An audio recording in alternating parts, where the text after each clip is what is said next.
तो पिछली वीडियो में हमने वेंटिलेशन के बारे में देखा, वेंटिलेशन के बारे में पढ़ा कि वेंटिलेशन किस तरीके से इम्पॉर्टेंट है ना, और हमारे फार्म को कि क्यों मतलब बकरियों को वेंटिलेशन चाहिए होता है या फार्मिंग को क्यों चाहिए होता है। बिना वेंटिलेशन के हमारा फार्म बंद हो सकता है, मतलब अगर वेंटिलेशन सही नहीं होगा। वेंटिलेशन क्या है अपने आप में? हवा का एक्सचेंज होना।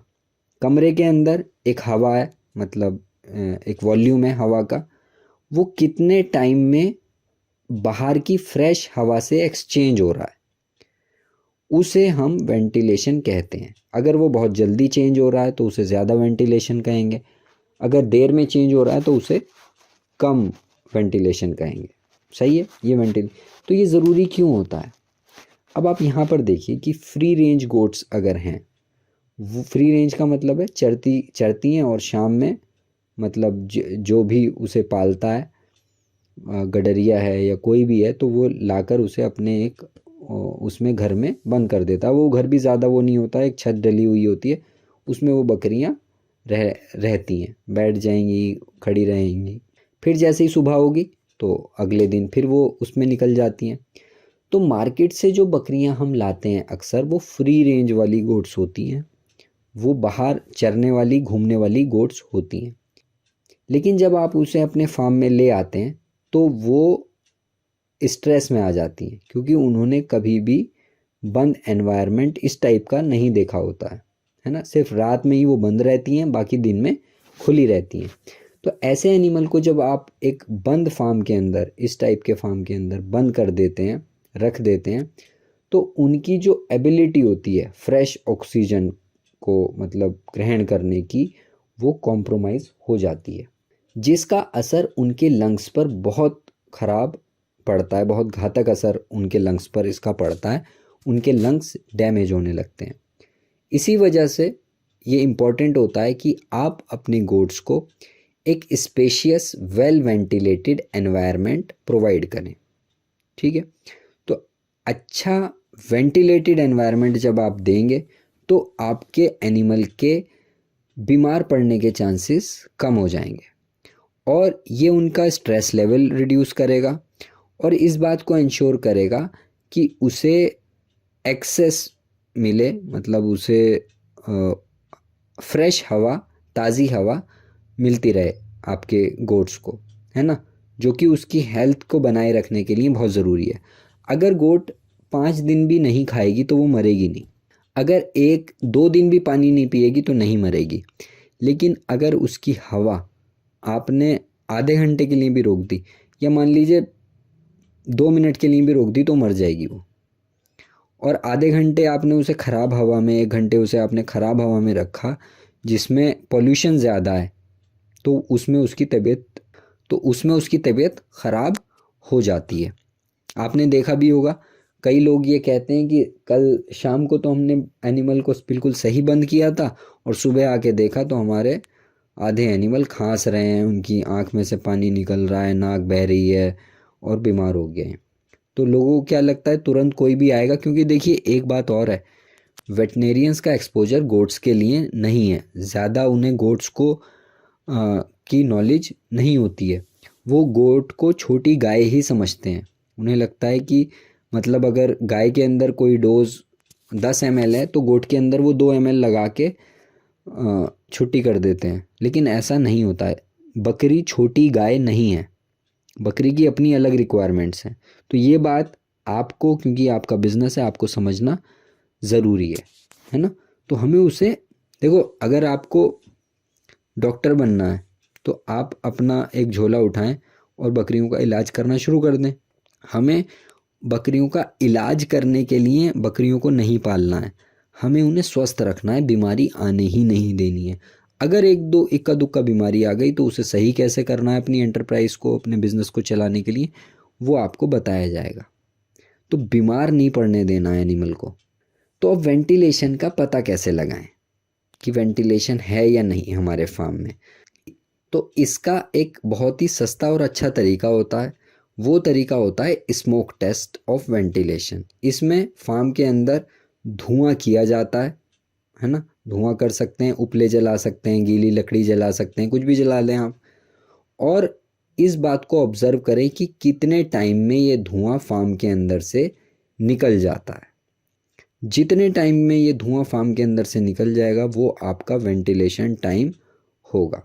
अगर इस फार्म का वेंटिलेशन मतलब पुअर है, इसमें से धुआं नहीं निकला, इसमें से हवा एक्सचेंज नहीं हो रही है, तो फार्म के अंदर तुरंत क्या होगा, हीट मतलब जमा होने लगेगी। जो एनिमल के अंदर से हीट निकलती है वो जमा होगी, मॉइस्चर जमा होने लगेगा।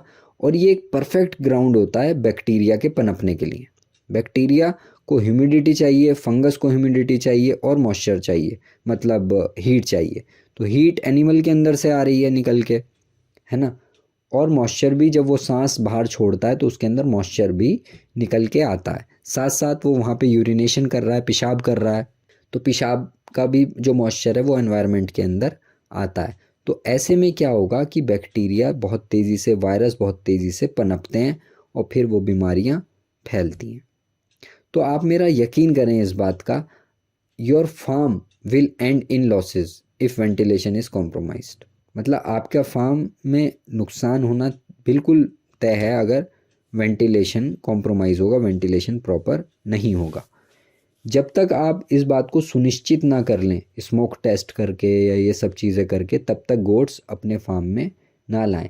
मैं आपको डरा नहीं रहा हूँ, आपको लगेगा कि यार ये तो मतलब इतना बता दिया अब तो हम करें ही ना फार्म। आप ऐसा बनाएं, अभी आपको बताऊंगा किस तरीके से बनता है। ज़रूरत पड़े तो एग्जॉस्ट फैन भी लगाएं फार्म्स के अंदर, है ना। लेकिन इसे इग्नोर ना करें, क्योंकि बहुत से लोगों को ये बात पता ही नहीं है। तो जब अगर कोई प्रॉब्लम आपको ना पता हो तो आप उसे सही क्या करेंगे?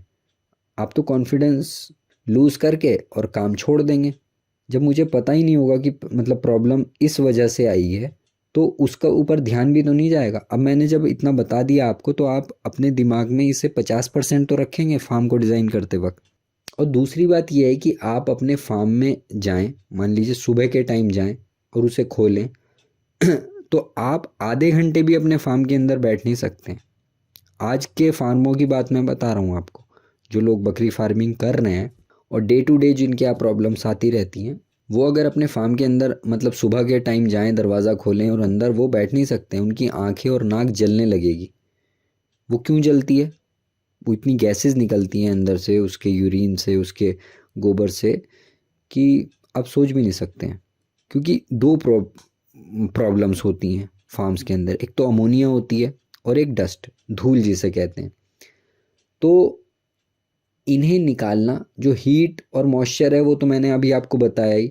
उसके अलावा गोट की लंग्स से कार्बन डाइऑक्साइड निकलती है। जब वो सांस छोड़ रही है उसके अंदर कार्बन डाइऑक्साइड निकल रही है। वो गोबर जो करती है, जो फीसिस उसकी निकलती हैं, मेंगन जो निकलती है उसके अंदर, और यूरिन निकलता है एनिमल के अंदर से। तो वो जब डिकम्पोज होता है, टूटता है, तो उसके अंदर अमोनिया बनती है, हाइड्रोजन सल्फाइड गैस बनती है। और मीथेन गैस तो एनिमल के अंदर से वैसे भी निकलती है, उसके पेट में से निकलती है, जिसे बेल्चिंग कहते हैं। तो ये सब गैसेस और हीट और मॉइस्चर जब इकट्ठे हो जाते हैं फार्म के अंदर, तो ये उसकी आइज़ को इरिटेट करते हैं और उसके रेस्पिरेटरी ट्रैक्ट में जाते हैं, उसके सांस लेने की नली में चले जाते हैं। वहाँ जाकर उसे डैमेज करते हैं और नुकसान पहुँचाते हैं। यूरिन क्या है? बेसिकली यूरिया ही तो है। और यूरिया जैसे ही ज़मीन पे गिरता है तो एंजाइम होते हैं, बैक्टीरिया, कुछ बैक्टीरिया होते हैं उनके अंदर यूरिएज एंजाइम होता है, वो उस तुरंत उसे तोड़ के अमोनिया को अलग कर देते हैं, कार्बन डाइऑक्साइड को अलग कर देते हैं। तो फार्म के अंदर carbon dioxide, hydrogen sulphide, methane, ammonia, ये सब भर जाते हैं और वो फिर बार बार उसकी लंग्स में जाते रहते हैं। मतलब आप सोच सकते हैं, ऐसी गैसेस, ऐसा पोल्यूशन वाला एनवायरनमेंट या पोल्यूशन वाली एयर गोट के लंग्स में 1 मिनट में कम से कम 20 बार जा रही है। 20 बार तो सांस ले ही रही है ना गोट 1 मिनट में, तो कितना उसे डैमेज वो कर रही होगी। इसके अलावा कभी कभी सर्दियों में हीटर्स लगाए जाते हैं, है ना, या कुछ और मोटराइज इक्विपमेंट्स हैं, वो उन्हें लगाया जाता है। तो वो भी फार्म के अंदर एयर पोल्यूशन करते हैं। और डस्ट के जो पार्टिकल होते हैं, फीड है, फीड के अंदर से डस्ट निकल रही है, एनिमल जो चल रहा है ज़मीन के ऊपर, वहाँ से डस्ट निकल रही है। तो ये जो डस्ट के पार्टिकल होते हैं, धूल होती है, धूल के ऊपर भी कुछ पैथोजेंस, बीमारी करने वाले बैक्टीरिया वायरस चिपक जाते हैं, कुछ सेप्रोफाइटिक ऑर्गेनिज्म उसके ऊपर चिपक जाते हैं। वो डस्ट के साथ ये चीज़ें, डस्ट के साथ, धूल के साथ ये बीमारी करने वाले पैथोजेंस उसकी लंग्स के अंदर या एनिमल की बॉडी के अंदर एंटर करते हैं। उससे क्या होगा, उसकी खांसी होने लगेगी, छींक आएगी, है ना। तो जब एक बार अंदर गए डस्ट के ज़रिए से, वहाँ पर उन्होंने मल्टीप्लाई किया, एनिमल ने छींका, वो फिर बाहर आ गए, अब वो दूसरे एनिमल को नुकसान करेंगे। तो ऐसे एनवायरनमेंट में बीमारियाँ फिर बढ़ती चली जाती हैं।